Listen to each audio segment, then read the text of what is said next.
Now, do any of you keep a diary? Well, I do.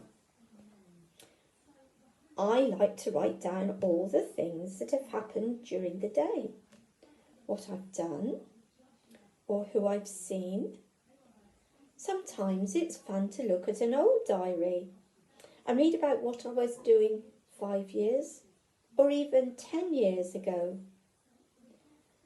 A diary is also a good place to record special memories so that I don't forget them. Most diaries are quite personal things, and only I, or maybe 1 or 2 special people, would get to read them. In today's story, we meet a man who many years before also wrote a diary, a special diary that is read by thousands of people every day as part of the Bible. So let's open the book and read John's story. John was getting old. His hair was grey, and in the evenings he found it hard to see what he'd written. But he was determined to finish his book about Jesus. He'd spent long hours gathering all his memories together. He was pleased with the way it had turned out, and now it was nearly finished. This final part was all about the last week John had spent with Jesus, and it was important that he wrote down exactly what had happened so that in years to come, anyone who read his book would know that these things really had happened. Demetrius, one of his brightest students, brought John his evening drink. "Have you nearly finished?" Demetrius inquired. "Almost," John replied. "Would you like to see?" Demetrius picked up the parchment from John's desk and began to read. Near the cross, the women watched and waited. During these last 3 years they had fed and cared for him, and now they stood huddled together, frightened and upset. What were they to do? What would happen after Jesus was dead? Jesus looked down and saw his mother standing there. He searched the faces in the crowd, and then, as if he had read their minds, he called out to her, "Dear woman, here is your son." Mary didn't understand what he was saying. Then she looked up and saw John, Jesus' dear friend, standing nearby. As she looked at him, she heard Jesus say to John, "Here is your mother." John moved over to Mary and put his arm around her shoulder as together they watched and waited. A little while later, Jesus called out, "It is finished." Then he bowed his head and died. One by one, John, Mary, and the women left. Jesus' body was taken down from the cross and placed in an empty tomb in a nearby garden.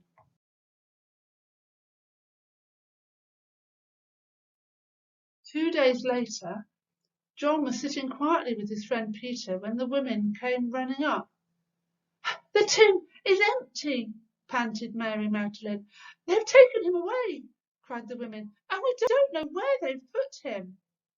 Peter and John leapt to their feet, looked at each other, and then ran as fast as they could to the tomb. John got there first. He always did. John peered nervously into the tomb. It was gloomy inside, but he could see enough to tell that Jesus' body had gone. Just as he was trying to work out what had happened, Peter arrived, puffing and panting. He pushed past John, stumbled into the tomb, and then stopped and stared. John crept in behind him. They looked around. They blinked as their eyes got used to the gloom. All that was left was a pile of burial linen and a single white cloth up on one side, all by itself. John looked and smiled. "I wonder," he thought to himself. That evening, one by one, Jesus' friends arrived at the meeting room. Once they were all safely inside, they locked the doors, frightened that the soldiers would arrest them too. The news of the empty tomb had travelled fast. What did it mean? What had happened to Jesus? Mary Magdalene was convinced that she had seen Jesus. She claimed that he was alive and that she had actually spoken to him. No one knew what to believe. Then suddenly, without any warning, Jesus was there, standing among them, smiling and reaching out his hands. "Peace be with you," he said. The room fell silent. They stared in amazement. Was it really true? Were their eyes playing tricks? Was this really Jesus standing right in front of them? They looked at one another. First one smiled, then another.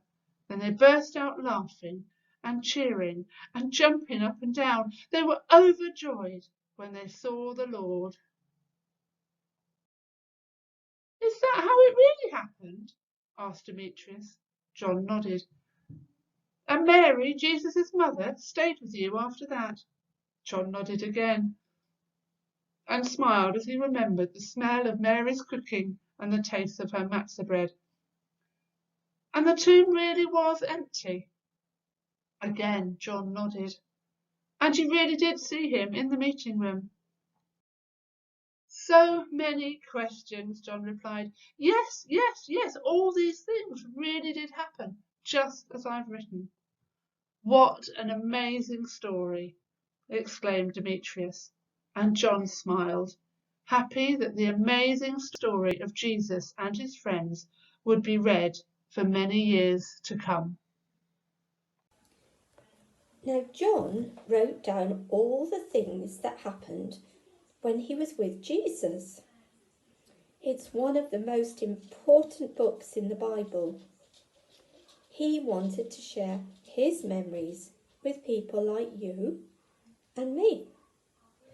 Now, close your eyes for a moment and think about something important that has happened to you.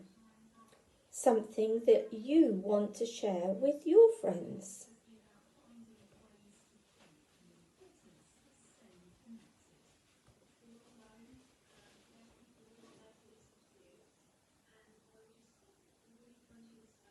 Now, I'm going to say a prayer, and if you want to make it your prayer, say Amen at the end after me.